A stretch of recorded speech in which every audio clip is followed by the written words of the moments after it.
నమస్కారం ETV news కి స్వాగతం. ముందుగా ముఖ్యాంశాలు. ఏపీ పట్టణాల్లో తాగునీటి సరఫరాకు 10,251 కోట్లు. అమృత్ 2.0 కింద పనులు చేసేందుకు మంత్రివర్గం ఆమోదం. ఎమ్మెల్యేలను నియంత్రించాల్సింది ఇన్ఛార్జ్ మంత్రులే అన్న చంద్రబాబు. కూటమి నేతల మధ్య సమన్వయంపై దృష్టి పెట్టాలని సూచన.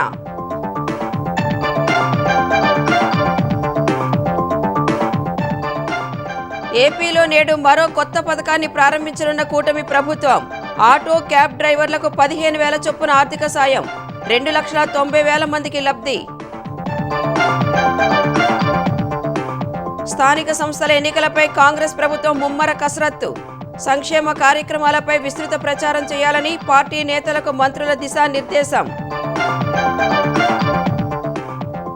ఒడిషా నైనీ బ్లాక్ నుంచి బొగ్గు సరఫరాకు సిద్ధమైన సింగరేణి. త్వరలో తమిళనాడు విద్యుత్ ఉత్పత్తి సంస్థతో ఒప్పందం. యువతలో విద్య నైపుణ్యాభివృద్ధి పథకాలకు నేడు ప్రధాని శ్రీకారం.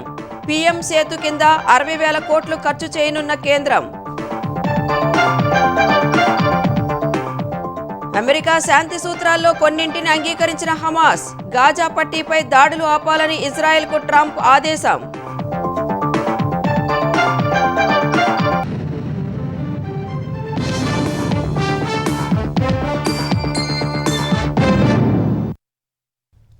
పార్టీ గీత దాటుతున్న ఎమ్మెల్యేలు కంట్రోల్ చేయాల్సిన బాధ్యత ఆయా జిల్లాల ఇన్ఛార్జ్ మంత్రులదేనని ముఖ్యమంత్రి చంద్రబాబు స్పష్టం చేశారు. ఆ విషయాన్ని మంత్రుల్లో చాలా మంది మర్చిపోయినట్టున్నారని ఆయన క్లాస్ తీసుకున్నారు. జిల్లాల్లో రొటీన్ పాలనా వ్యవహారాలు చూసుకోవడానికి ఇన్ఛార్జ్ మంత్రులు అవసరం లేదని, దానికి కలెక్టర్లు ఉన్నారని తెలిపారు. ఇన్ఛార్జ్ మంత్రులు పొలిటికల్ మేనేజ్మెంట్, కూటమి పార్టీల మధ్య సమన్వయం వంటి అంశాలపై ఎక్కువ దృష్టి పెట్టాలని చెప్పారు. ఆయా జిల్లాల్లోని 7 ఎమ్మెల్యేలపైనే నియంత్రణ లేకపోతే ఎలా అని సీఎం ప్రశ్నించారు. మంత్రివర్గ సమావేశాల్లో అజెండా అంశాలపై చర్చ ముగిశాక ఇటీవల శాసనసభ సమావేశాల్లో కొందరు ఎమ్మెల్యేలు ప్రభుత్వాన్ని ఇరుకున పెట్టే విధంగా ఇష్టానుసారం మాట్లాడ్డాన్ని ముఖ్యమంత్రి చంద్రబాబు ప్రస్తావించారు. కొందరు ఎమ్మెల్యేలు తెలిసో తెలియకో పరిధులు దాటి మాట్లాడారని ఆయన అన్నారు. అలా జరగకుండా చూడాల్సిందే ఇన్ఛార్జ్ మంత్రులే అని స్పష్టం చేశారు. శాసనసభ సమావేశాల్లో ఫ్లోర్ మేనేజ్మెంట్ చాలా ముఖ్యమని తేల్చి చెప్పారు. ఆ బాధ్యత ఇన్ఛార్జ్ మంత్రులు తీసుకోవాలని స్పష్టం చేశారు. శాసనసభ సమావేశాలు ముగిశాక ఆ ఎమ్మెల్యేల్ని ఇన్ఛార్జ్ మంత్రులు పిలిచి మాట్లాడారా అని ఆరా తీశారు. మంత్రులు వారి శాఖలకు సంబంధించి ఎలాంటి విమర్శలు రాకుండా చూసుకోవాలని, ఒకవేళ వస్తే వెంటనే స్పందించాలని తెలిపారు. రాష్ట్ర ప్రభుత్వం నేడు ప్రారంభిస్తున్న ఆటో డ్రైవర్లకు 15,000 ఆర్థిక సాయం పంపిణీ కార్యక్రమానికి మంత్రులు వారు ఇన్ఛార్జీలుగా ఉన్న జిల్లాలకు వెళ్లాలని తెలిపారు. కేంద్ర ప్రభుత్వం అమలు చేస్తున్న పూర్వోదయ పథకంలో ఏపీని కూడా చేర్చడం వల్ల రాష్ట్రంలో ఉద్యాన, ఆక్వాకల్చర్ రంగాలకు చాలా మేలు జరుగుతుందని సీఎం వెల్లడించారు. ఆ పథకం కింద వచ్చే 2-3 ఏళ్లలో రాష్ట్రానికి 60 నుంచి 65,000 కోట్ల ఆర్థిక సాయం అందుతుందని వివరించారు. సమర్థ జల నిర్వహణతో రాష్ట్రంలోని రిజర్వాయర్లను సగటున 93% నింపగలిగామని, ఇలా చేయగలగడం చరిత్రలో మొదటిసారని అన్నారు. పురపాలక, పట్టణాభివృద్ధి శాఖ రాష్ట్ర ప్రభుత్వంపై పెద్దగా ఆర్థిక భారం పడకుండా కన్సెషనైర్ హైబ్రిడ్ యాన్యుటీ నమూనాలో వివిధ ప్రాజెక్టులు చేపడుతోందని, మిగతా ప్రభుత్వ శాఖలు కూడా ఇలాంటి వినూత్న విధానాల్ని ఆలోచించాలని సూచించారు. విజయవాడలో దసరా ఉత్సవాల్ని అద్భుతంగా నిర్వహించారని, ప్రతి నెల ఒక్కో నగరంలో ఇలాంటి కార్యక్రమాలు చేయాలని తెలిపారు. పట్టణ, గ్రామీణ ప్రాంతాల్లో పశువులకు హాస్టళ్లు ఏర్పాటు చేయాలని సీఎం సూచించారు. అక్కడ దాణా వంటి సదుపాయాలన్నీ కల్పించాలన్నారు. పశువుల్ని సాకుతున్న రైతులకు ఖర్చు తగ్గించి ఆదాయం పెరిగేలా హాస్టళ్ల నిర్వహణ ఉండాలన్నారు. కడపలో జిందాల్ ఉక్కు పరిశ్రమను 2028లోపు పూర్తి చేస్తామన్నారు. ఈ నెల 16న శ్రీశైలం, కర్నూల్లో ప్రధాని నరేంద్ర మోదీ పర్యటనను విజయవంతం చేయాలని ఆదేశించారు. జీఎస్టీ సంస్కరణల వల్ల కలిగే మేలును ప్రజలకు వివరిస్తూ చేపట్టిన కార్యక్రమాల్ని మొదట లోక్సభ, శాసనసభ నియోజకవర్గాల స్థాయిలో కొంచెం పెద్దగా నిర్వహించి అప్పుడు క్షేత్రస్థాయికి వెళితే మరింత ప్రాచుర్యం లభించేదని మంత్రి మనోహర్ అభిప్రాయపడ్డారు. ఆంధ్రప్రదేశ్లోని పట్టణాల్లో తాగునీటి సరఫరా వ్యవస్థ మెరుగుపరిచేందుకు అమృత్ 2.0 కింద 10,251 కోట్లతో ప్రతిపాదించిన 281 ప్రాజెక్టుల అమలుకు మంత్రివర్గం ఆమోదం తెలిపింది. ఈ మేరకు సమాచార శాఖ మంత్రి పార్థసారథి వివరాలను వెల్లడించారు. ఈ పథకం కింద పనుల్ని చాంప్ మోడల్ కింద చేపడతామని తెలిపారు. అదే సమయంలో బిడ్డర్లు చేసిన పలు సూచనలు, సలహాలను పరిగణలోకి తీసుకున్నట్లు మంత్రి వెల్లడించారు.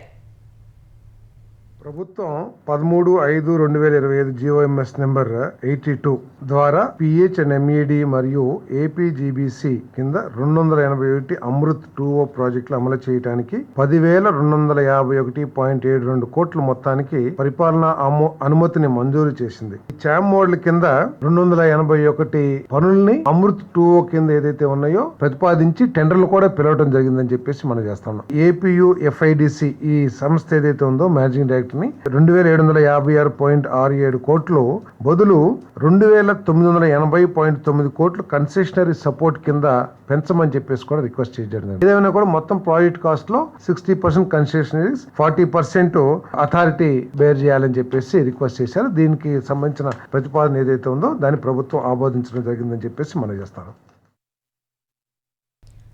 ఏపీలో కూటమి ప్రభుత్వం మరో కొత్త పథకాన్ని నేటి నుంచి ప్రారంభిస్తోంది. ఆటో, టాక్సీ, మ్యాక్సీ, క్యాబ్ డ్రైవర్లకు ఆర్థిక సాయం అందించే ఆటో డ్రైవర్ సేవలో పథకాన్ని ఆరంభిస్తోంది. ఒక్కో డ్రైవర్కు ఏడాదికి 15,000 చొప్పున ఆర్థిక సాయం అందించనుంది. తొలి ఏడాది 2,90,669 మంది డ్రైవర్లకు 436 కోట్ల మేర వారి ఖాతాల్లో జమ చేయనుంది. వీరిలో ఆటో డ్రైవర్లు 2.64 లక్షల మంది, టాక్సీ, క్యాబ్ డ్రైవర్లు 20,072 మంది, మ్యాక్సీ క్యాబ్ డ్రైవర్లు 6,400 మంది ఉన్నారు. ఈ పథకాన్ని నేడు ముఖ్యమంత్రి చంద్రబాబు విజయవాడ సింగ్ నగర్లోని మాకినేని బసవ పొన్నయ్య స్టేడియంలో లాంఛనంగా ప్రారంభించనున్నారు. ఈ కార్యక్రమంలో డిప్యూటీ సీఎం పవన్ కళ్యాణ్, మంత్రి నారా లోకేష్, బీజేపీ ఏపీ అధ్యక్షుడు మాధవ్ పాల్గొనున్నారు. ఉత్తరాంధ్ర జిల్లాలో నెలకొన్న వరదల దృష్ట్యా గ్రామాల్లో పారిశుద్ధ్య సమస్యలు తలెత్తకుండా, వ్యాధులు ప్రబలకుండా జాగ్రత్తలు తీసుకోవాలని ఉప ముఖ్యమంత్రి పవన్ కళ్యాణ్ అధికారులను ఆదేశించారు. క్యాంపు కార్యాలయంలో పంచాయతీరాజ్, గ్రామీణాభివృద్ధి, RWS శాఖల అధికారులతో పవన్ సమీక్ష నిర్వహించారు. ఉత్తరాంధ్రలో తుఫాను ప్రభావంతో కురిసిన భారీ వర్షాలు, దెబ్బతిన్న పంటలు, వరద గురించి అధికారులు వివరించారు. మంచినీరు కలుషితం కాకుండా చూసేందుకు రక్షిత మంచినీటి సరఫరా శాఖ అధికారులు యుద్ధ ప్రాతిపదికన పనిచేయాలని ఆదేశించారు. అధికారులు ఎప్పటికప్పుడు గ్రామాల్లో పరిస్థితిని దృష్టిలో ఉంచుకొని సంబంధిత శాఖలో సమన్వయం చేసుకుంటూ సహాయక చర్యల్లో భాగస్తులు కావాలని దిశానిర్దేశం చేశారు. అవసరమైతే సమీప జిల్లాల పారిశుద్ధ్య సిబ్బంది సేవలు వినియోగించుకోవాలని స్పష్టం చేశారు. గ్రామాల్లో క్లోరిన్ కలిపిన తాగునీటిని సరఫరా చేయాలని పవన్ స్పష్టం చేశారు. స్థానిక సంస్థల ఎన్నికలపై కాంగ్రెస్ ప్రభుత్వం ముమ్మర కసరత్తు చేస్తోంది. స్థానిక ఎన్నికల్లో కాంగ్రెస్ నెగ్గాలని, ఇప్పటి నుంచే సంక్షేమ కార్యక్రమాలపై విస్తృతంగా ప్రచారం చేయాలని మంత్రులు పొన్నం ప్రభాకర్, శ్రీధర్ బాబు, తుమ్మల నాగేశ్వరరావు పార్టీ నేతలకు సూచించారు. గెలిచే సత్తా ఉన్న వారి పేర్లని ఎంపిక చేయాలని నిర్దేశించారు. అమల్లో ఉన్న సంక్షేమ పథకాలకు ఎన్నికల కోడ్ వర్తించదని, వాటిని లబ్ధిదారులకు సక్రమంగా అందేలా చూడాలని సూచించారు. మంత్రి పొన్నం ప్రభాకర్ నివాసంలో ఉమ్మడి కరీంనగర్ జిల్లా మంత్రులు, ప్రజాప్రతినిధులు సమావేశమై స్థానిక సంస్థల ఎన్నికల్లో అభ్యర్థుల ఎంపిక, ప్రచార వ్యూహాలపై సమీక్ష జరిపారు. పోటీ తీవ్రంగా ఉన్నందున చాలా జడ్పీటీసీ స్థానాలకు ఇంకా పేర్లు ఖరారు చేయలేదని మంత్రులకు పలువురు ఎమ్మెల్యేలు తెలిపారు. వీడియో గేమ్లు, ఆన్లైన్ గేమ్ల మాటున తన కుమార్తె కూడా సైబర్ వేధింపులకు గురైందని బాలీవుడ్ నటుడు అక్షయ్ కుమార్ తెలిపారు. తన 13 ఏళ్ల కుమార్తె ఆన్లైన్ గేమ్ ఆడుతున్న సమయంలో ఆమెను ప్రోత్సహించినట్లు నటించిన సైబర్ నేరస్తులు తరువాత నగ్న చిత్రాలు పంపాలంటూ సందేశం పంపారని వెల్లడించారు. అయితే తన కుమార్తె అప్రమత్తమై విషయాన్ని తన భార్యకు చెప్పిందని వివరించారు. సైబర్ నేరాలపై ముంబైలో జరిగిన అవగాహన కార్యక్రమంలో ముఖ్యమంత్రి దేవేంద్ర ఫడ్నవీస్, ఇతర పోలీసు ఉన్నతాధికారులతో కలిసి అక్షయ్ కుమార్ పాల్గొన్నారు. ఈ సందర్భంగా తన కుమార్తెకు కొన్ని నెలల క్రితం ఎదురైన ఘటనను అక్షయ్ వివరించారు. పిల్లలు సైబర్ నేరస్తుల బారిన పడకుండా ఉండాలంటే 7 నుంచి 10వ తరగతి విద్యార్థులకు సైబర్ నేరాలపై పాఠశాలల్లో అవగాహన కల్పించాలని అక్షయ్ కుమార్ కోరారు. मेरी डॉटर वीडियो गेम खेल रही थी. The person said, "From where are you?" And she wrote, "Mumbai." And then suddenly, "अरे well played, बहुत अच्छा किया, thank you." बहुत courteous, ऐसा लगा कि बहुत ही respected, कोई जो भी सामने खेल रहा हो बहुत respected है. फिर एक मैसेज आया, "Are you male or female?" She replied, "Female." And then he sent a message, "Can you send me a nude picture of yours?" My daughter switched off the whole thing and she went and told my wife, ये भी एक cyber crime का ही एक हिस्सा है जहां से लोग एक्सटॉर्शन पैसा फिर देना पड़ता है. आप सबने देखा होगा many cases of suicide happens. So it is very important that our children should learn this.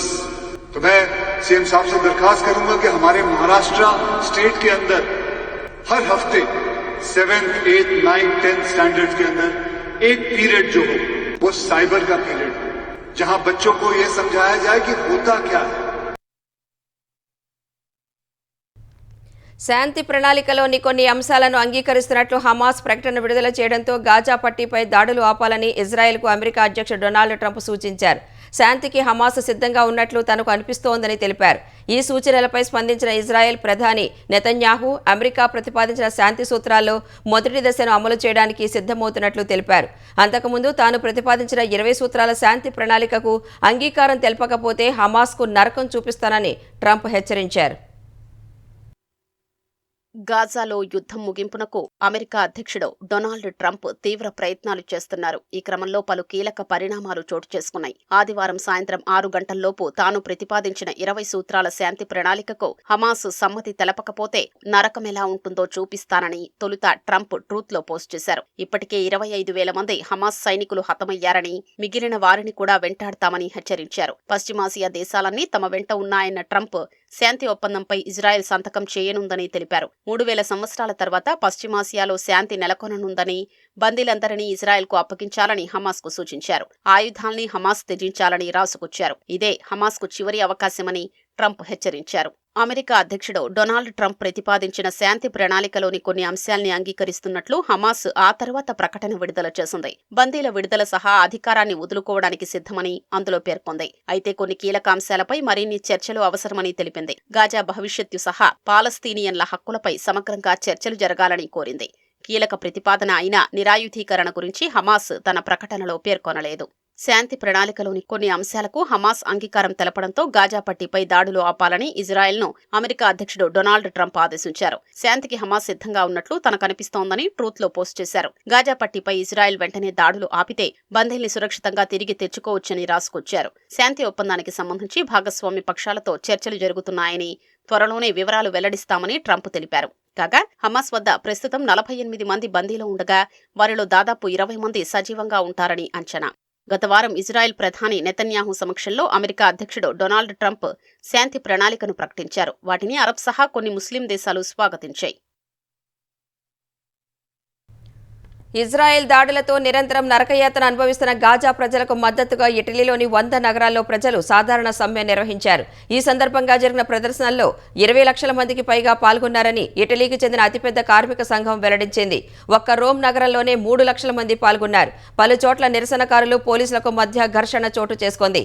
నిరసనకారులను చెదరగొట్టేందుకు పోలీసులు టియర్ గ్యాస్ ను ప్రయోగించారు. గాజా వాసులకు సాయం చేరవేసేందుకు బయలుదేరిన గ్లోబల్ సుముద్ ఫ్లోటిల్లా అనే నౌకల సముదాయాన్ని ఇజ్రాయెల్ బలగాలు నిలిపివేసినందుకు నిరసనగా సమ్మెకు పిలుపునిచ్చారు. ఈ సమ్మెను ఇటలీ ప్రధాని జార్జియో మెలానీ వ్యతిరేకించారు.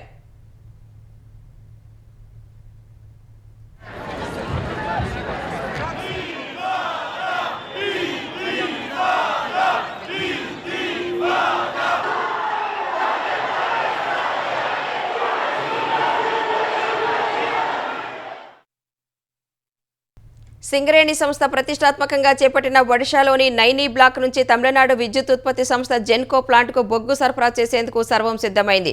ఈ బ్లాక్ నుంచి ఏటా 2.88 మిలియన్ టన్నుల బొగ్గు సరఫరాకు తమిళనాడు జెన్కోతో సింగరేణి సంస్థ మరో 10 రోజుల్లో ఇంధన సరఫరా ఒప్పందం చేసుకోనుంది.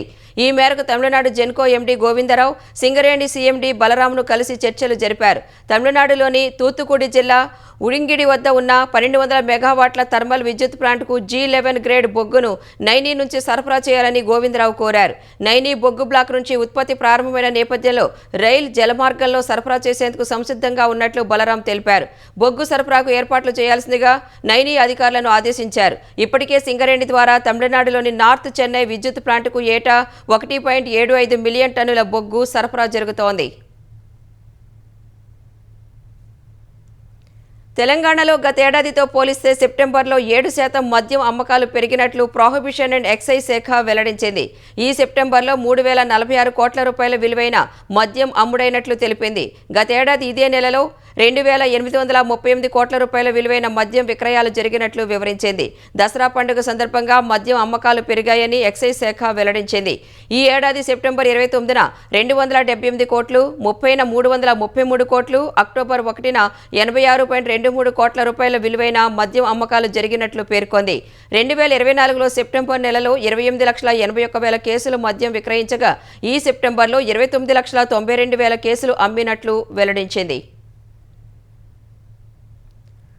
అరకు కాఫీ ద్వారా జాతీయ స్థాయిలో business line change maker award దక్కించుకున్న గిరిజన సహకార సంస్థను ముఖ్యమంత్రి చంద్రబాబు అభినందించారు.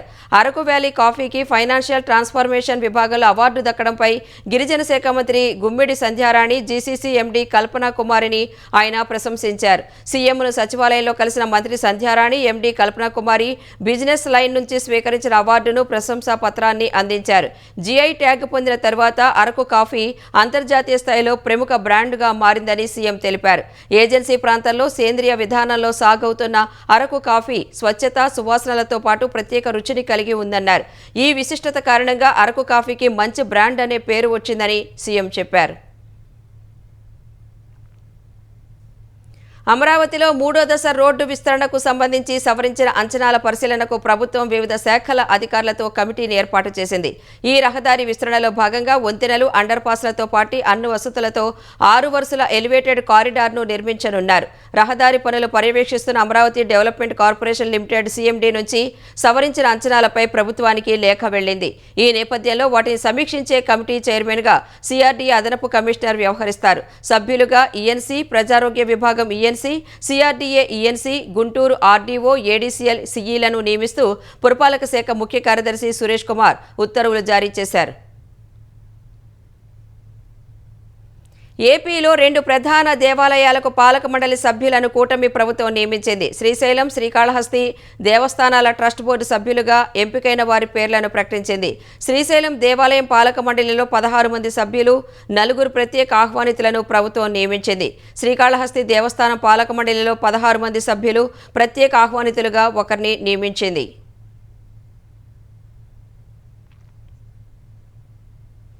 విదేశీ పెట్టుబడులకు ఆంధ్రప్రదేశ్ గమ్యస్థానంగా నిలుస్తుందని విద్యుత్ శాఖ మంత్రి గొట్టిపాటి రవికుమార్ అన్నారు.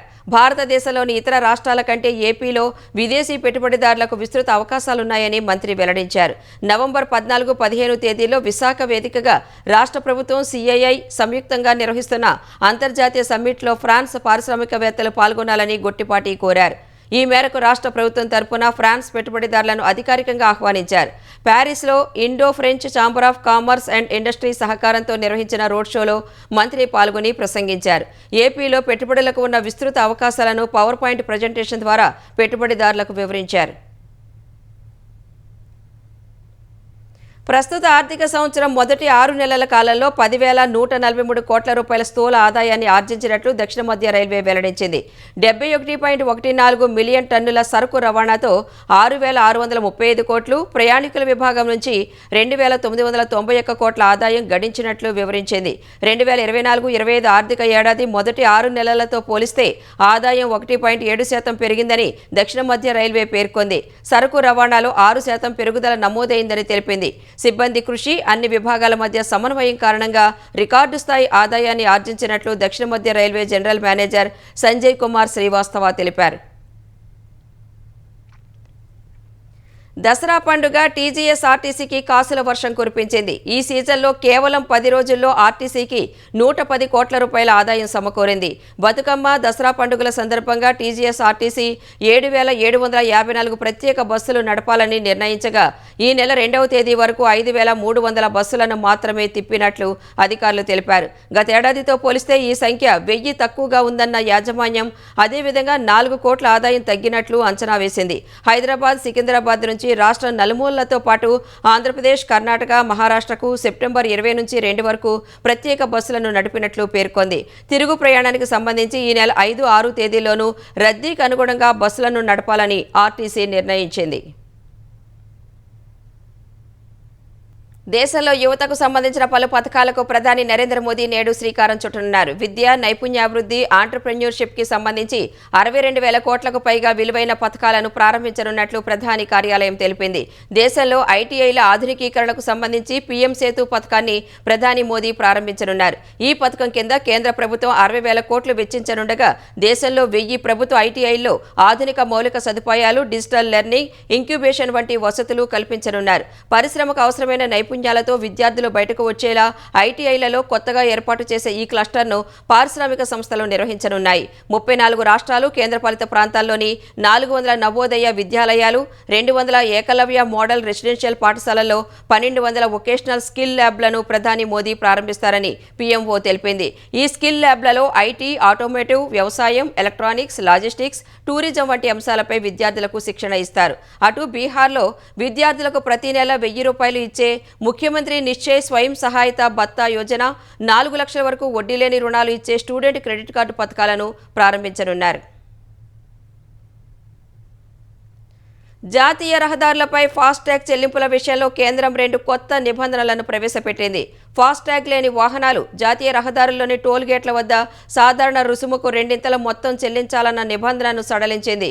ఈ రకం వాహనదారులు నగదు రూపంలో అయితే ఇప్పటి మాదిరిగానే 2 రెట్లు రుసుము చెల్లించాలన్న కేంద్రం యూపీఐ ద్వారా 1.25 రెట్లు చెల్లిస్తే సరిపోయేలా నిబంధనను మార్చింది. ఫాస్టాగ్ ఖాతాలో డబ్బు ఉన్నప్పటికీ టోల్ గేట్ వద్ద వసూలు వ్యవస్థ వైఫల్యంతో తగిన మొత్తం కట్ కాకపోతే వాహనదారులు ఉచితంగా వెళ్లిపోవచ్చని పేర్కొంది. ఈ కొత్త నిబంధనలు నవంబర్ 15 నుంచి అమల్లోకి వస్తాయని కేంద్రం వెల్లడించింది. జాతీయ రహదారుల పొడవునా ఆయా హైవేల సమాచారం, అత్యవసర హెల్ప్ లైన్ నెంబర్లు తెలిపేలా క్యూఆర్ కోడ్లను ఏర్పాటు చేస్తున్నట్లు జాతీయ రహదారుల ప్రాధికార సంస్థ ఎన్హెచ్ఏఐ తెలిపింది. ఇందులో హైవే గస్తీ, టోల్ మేనేజర్, రెసిడెంట్ ఇంజనీర్ నంబర్లు, అత్యవసర హెల్ప్ లైన్ నెంబర్ 1033 అందుబాటులో ఉంటాయని ఎన్హెచ్ఏఐ ఓ ప్రకటనలో పేర్కొంది. ఎన్హెచ్ఏఐ ప్రధాన కార్యాలయం సమీపంలోని ఆసుపత్రులు, పెట్రోల్ పంపులు, మరుగుదొడ్లు, పోలీస్ స్టేషన్లు, రెస్టారెంట్లు, టోల్ ప్లాజా దూరం, ట్రక్కులు నిలిపే స్థలం, పంక్చర్ షాపులు, వాహన సర్వీస్ స్టేషన్లు, ఈ ఛార్జింగ్ స్టేషన్లు తదితర వివరాలన్నీ ఈ క్యూఆర్ కోడ్లు తెలియజేస్తాయని తెలిపింది. దీనికి సంబంధించిన సైన్ బోర్డులను రహదారుల ప్రారంభ, ముగింపుల వద్ద, పక్కనున్న విశ్రాంత ప్రాంతాల్లో, టోల్ ప్లాజాల దగ్గర ఏర్పాటు చేస్తామని వెల్లడించింది. ఈ చర్యలు రహదారి భద్రతా ప్రమాణాలను పెంచుతాయని ఎన్హెచ్ఏఐ పేర్కొంది. ప్రధాన ఎన్నికల కమిషనర్ జ్ఞానేష్ కుమార్, ఎన్నికల కమిషనర్లు వివేక్ జోషి, ఎస్ఎస్ సంధులు నేటి నుంచి 2 రోజుల పాటు బీహార్లో పర్యటించనున్నారు. ఆ రాష్ట్రంలో అసెంబ్లీ ఎన్నికల సన్నద్ధతను వారు పరిశీలించనున్నారు. రాజకీయ పార్టీల ప్రతినిధులు, పోలీసు ఉన్నతాధికారులు, పరిపాలనా అధికారులు, రాష్ట్ర ఎన్నికల అధికారులతోనూ సమావేశం కానున్నారు. కేంద్ర ఎన్నికల సంఘం అధికారుల పర్యటన పూర్తయ్యాక బీహార్ అసెంబ్లీ ఎన్నికలకు షెడ్యూల్ వెలువడే అవకాశం ఉంది. నవంబర్ 22తో బీహార్ అసెంబ్లీ గడువు ముగియనుంది.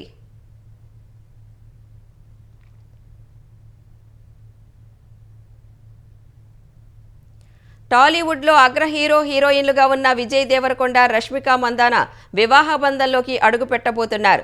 ఫిలిం నగర్లోని విజయ్ నివాసంలో ఇరు కుటుంబాల సమక్షంలో నిశ్చితార్థ వేడుక ఘనంగా జరిగింది. గీత గోవిందం, డియర్ కామ్రేడ్ చిత్రాల్లో ఇద్దరూ కలిసి నటించారు. అప్పుడే వీరిద్దరి మధ్య ప్రేమ చిగురించింది. అయితే వారి ప్రేమను ఎక్కడా వ్యక్తపరచనప్పటికీ టాలీవుడ్, బాలీవుడ్లో వారి మధ్య ఉన్న బంధంపై జోరుగా ప్రచారం జరిగింది. ప్రేక్షకులు, అభిమానులు ఆశించినట్లుగానే విజయ్, రష్మికల ప్రేమను ఇరు కుటుంబాలు అంగీకారం తెలపడంతో నిశ్చితార్థం చేసుకున్నారు. వచ్చే ఏడాది జనవరి లేదా ఫిబ్రవరిలో పెద్దలు విజయ్, రష్మికల వివాహానికి ముహూర్తం ఖరారు చేసినట్లు తెలుస్తోంది.